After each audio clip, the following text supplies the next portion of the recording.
Very good morning, friends. So I hope you're all doing safe and healthy. Well, in this particular month, I decided to devote on a very practical oriented kind of a topic, and that is IFRIC 12, what we call service concession arrangements. And in the previous video, I started discussing the accounting implications if the IFRIC 12 is applicable. Well, today in this particular video, I am going to talk not only in terms of that once IFRIC 12 is applicable or not applicable, but basically a blend, a comparative chart of, when you look at an agreement which is entered into and accounting and looking at the accounting if IFRIC 12 is applicable and if it is not applicable. So really we can see what is the comparative movements in terms of which particular standard is going to get triggered. So let's look at a very interesting comparative chart in terms of the accounting implications when this IFRIC doesn't get triggered, as also when this IFRIC gets triggered. Let's find this in detail. जो बच्चे अपने CA final की तैयारी कर रहे हैं, उनके लिए CA फाइनल के अनअकैडमी पर आइकॉनिक बैचेस ऑलरेडी लॉन्च हो चुके हैं। सर, ये आइकॉनिक बैचेस के बारे में थोड़ा बताइए। भाई, तो जो आपके बेटा प्लस कोर्सेज के फीचर्स हैं, वो फीचर्स आपको आइकॉनिक बैचेस के अंदर मिलेंगे, लेकिन उनके अलावा आपके पास कुछ और एडिशनल फीचर्स भी मिलेंगे। इसके अंदर आने वाला है जल्द LMP लाइव मेंटरिंग प्लेटफॉर्म, लेकिन फिलहाल इसके अंदर आप कह सकते हैं आपको सबसे इंपॉर्टेंट बात ये कि जितने भी सब्जेक्ट्स आप CA फाइनल ग्रुप 1 की अगर सब्सक्रिप्शन लेते हैं या ग्रुप 2 की लेते हैं या दोनों की लेते हैं, तो हर सब्जेक्ट की आपको इसके अंदर प्रिंटेड बुक्स मिलेंगी। इसके अलावा एक टेस्ट सीरीज होती हैं जो इवेल्युएट की जाती हैं एक बड़े ही सिस्टमेटिक तरीके से, जिनके बारे में अभी आपको मैं बताऊंगा, और 1:1 डाउट सॉल्विंग आपको इसके अंदर सेशंस मिलेंगे। अब साथ में आप एक कम्युनिटी में भी जुड़ पाएंगे जिनके साथ आप अपनी डिस्कशंस कर सकते हैं। और इसके अंदर आपको ये बता दें कि ये जो 1:1 लाइव मेंटरिंग आइकॉनिक बैचेस में आने वाला है, इसके अंदर बेसिकली आप एक तरीके से अपनी प्रिपरेशन और स्ट्रॉन्ग कर पाएंगे, क्योंकि डेली बेसिस पर आपके साथ top educators, subject matter experts जुड़ेंगे जो आपकी क्वेरीज को लाइव बेसिस पे लेंगे। आपके कोई कंसेप्ट्स को लेके डाउट्स हैं या आपके कोई सब्जेक्ट में कोई क्वेश्चंस में डाउट्स हैं, तो उन सब के लिए आपके पास इजीली अवेलेबल होगा एक क्लिक ऑफ बटन के अंदर। जहां तक इवेल्युएटेड टेस्ट सीरीज का सवाल है, इन इवेल्युएटेड टेस्ट सीरीज के अंदर आपका 40% कोर्स कंप्लीट होगा, एक टेस्ट कंडक्ट किया जाएगा, उसकी आपको पर्सनलाइज फीडबैक दी जाएगी। फिर आपका अनदर 40% टेस्ट होगा, यानी कि 80% कोर्स कंप्लीशन पर टेस्ट होगा, और फिर उसकी इनपुट्स आपको दी जाएंगी so that you can improve at each stage. और फिर जब आपका रिमेनिंग 20% कंप्लीट होगा तो फुल फ्लेज्ड आपको एक टेस्ट सीरीज दी जाएगी, जिसमें आप अपने एग्जाम की तैयारी से पहले आप अच्छे से अपने आप को इवेल्युएट कर पाए। और इन सब की मेन ऑब्जेक्टिव ये है कि आप अपनी करेक्शंस कर पाएं, ये नहीं कि एग्जाम देने के बाद करेक्शन हो रही है, साथ साथ आपकी करेक्शंस जो भी मिस्टेक्स हैं, जहां आपको कंसेप्ट इंप्रूवमेंट चाहिए, जहां आपको थोड़ी मेहनत करनी है, वो सब कुछ साथ साथ चलता जाएगा। अब आते हैं सवाल पर कि इसकी आपको सब्सक्रिप्शन की कॉस्ट क्या बैठेगी। तो भाई, अगर आप मान लीजिए CA फाइनल ग्रुप 1 या ग्रुप 2 प्लान कर रहे हैं, तो इसके अंदर 12 मंथ्स की जो आपकी सब्सक्रिप्शन है for all the 4 subjects in the group, ये बैठती है 2375 अ मंथ। यानी for all the 4 subjects this is the effective cost per month, जिस पर आप 10% डिस्काउंट अवेल कर सकते हैं। मेरा कोड इस्तेमाल कर सकते हैं CAKB10।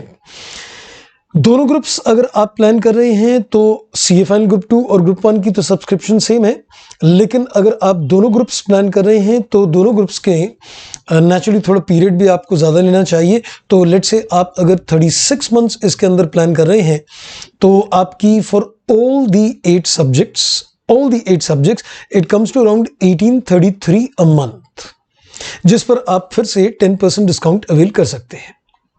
और आजकल एक मज़ेदार बात और है कि अगर आप ये सब्सक्रिप्शन प्लान करते हैं तो इस वक्त चल रही है लिमिटेड पीरियड बम्पर ऑफर। ये ऑफर केवल आपकी 11 से 14 अक्टूबर तक की है। 6 मंथ्स की सब्सक्रिप्शन पर आपको 1 मंथ एक्स्ट्रा मिलेगा, 12 मंथ्स पर आपको 2 मंथ्स एक्स्ट्रा मिलेंगे ऑन CA फाइनल ग्रुप 1, और अगर आप कॉम्बो ऑफर लेते हैं तो उस पर आपको 6 मंथ्स प्लस 1 मंथ एक्स्ट्रा मिलेगा। तो भाई प्लानिंग कीजिए, अपनी तैयारी मजबूत कीजिए, क्योंकि ये आपका कैरियर है। तो करना कुछ नहीं है, बस थोड़ी सी प्लानिंग एंड एग्जामिनेशंस को आप क्रैक कर सकते हैं। तो आइए, let's crack it. Well, you can see a very interesting chart which is there in front of you, and when this IFRIC was issued, at that particular time, there were certain other standards which were applicable. So when you're going to look at this particular chart, let me caution that you're going to find a reference to certain standards which are no longer in existence. Like for example, when we are looking at the chart, you can see IAS 17, which is supposed to be replaced by IFRS 16 on leases. Similarly, you can see the reference in terms of IAS 18, which used to deal with revenue, and that's got replaced by IFRS 15. So since the IFRIC relates to a particular period when these standards were in existence, but now of course that these standards have got replaced. Now I would advise that, first of all, look at the tabs on the top of the chart. And you can see that there are 3 broad categories. One is where the operator is acting as a lessee in the arrangement. The second is that the operator is acting as a service provider. Now it is the mid area, the tab, which is supposed to be a service provider, which could trigger the application of either IFRIC 12 or maybe IFRS 15. So I'm not saying that the moment you're acting as a service provider, you would, fit into the standard of IFRIC 12, then you could be fitting into either IFRS 15 or IFRIC 12. And the third tab is when you're acting, the operator is acting as an owner. So first of all, we need to very carefully look into the arrangement that the operator is acting as a lessee that could trigger the application of IFRS 16. And similarly, when he is acting as a service provider, it could trigger either IFRS 15 or maybe IFRIC 12. And when he is acting as an owner, then in those particular cases, it would trigger IAS 16, that is, you can say the property, plant, equipment. Now, irrespective whether I say IFRS 15 or Ind AS 115, or I say it is IFRS 16 or Ind AS 116, or I say IAS 16 or Ind AS 16, you would interchangeably relate this to Ind AS or to IFRS. So this is the main, tabs, what you can see on the top of the chart, indicating the capacity in which the operator is acting. Now, when you say that he's acting as a lessee, then in this particular case, we can say that the operator leases the asset from the grantor. So that would mean it's, typically covering yourself under IFRS 16 and the operator is a lessee. Now, a few typical things what you can see on the left-hand side of the tab is regarding the ownership of the asset. If the operator is acting as a lessee, undoubtedly is with the grantor. And if you look at the risk which is there, the risk is going to be shared. So it would be a shared risk in terms of both the grantor and the operator. And the typical duration of such contracts could run in almost like 8 to 20 years time. Now, if you look at the second position where the operator is acting as a service provider, there could be different types of arrangements. One of the typical arrangements could be that the operator is, basically providing services and there is a maintenance contract. So it could be something like, that you've engaged an operator for the purpose of, let's say, a debt collection. So if he's acting, on behalf of the, you can say, grantor as a debt collector, well, in those particular cases, it would give rise to an arrangement which would trigger the IFRS 15, that is Ind AS 115 for the operator. In this particular case, the risk, of course, lies on the grantor. And in this particular case, the tenure of the arrangement could be somewhere typically around 1 to 5 years' time. But let's say if the operator is being engaged as a service provider, but not for the purposes of a debt collection, but for the purpose of what we call ROT or what we call a BOT.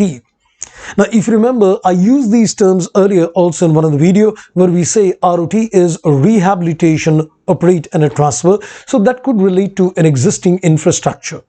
Or it could be a BOT which is supposed to be built, operate and transfer. Now, which is going to be related to a new infrastructure. The risk is again going to be spread, between the operator and the grantor. And of course, the asset ownership is with the grantor itself in this case, whether it's a lease or, it's a case of IFRIC 12 or it's a case of IFRIC IFRS 15, the ownership of the asset is all there with the grantor.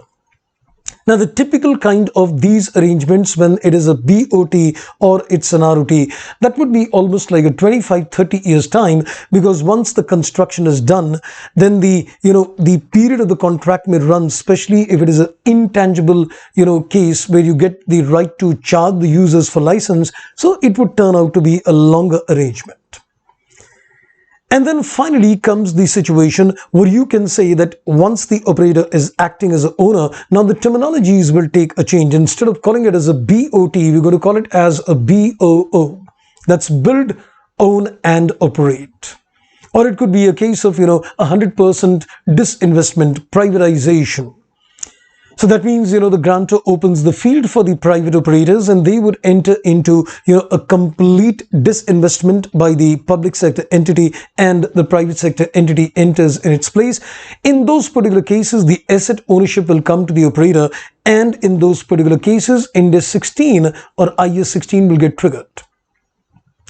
And in this particular case, if you look at the typical kind of arrangements, of course, you can say it was going to be something which is indefinite, and the risk also lies on the operator.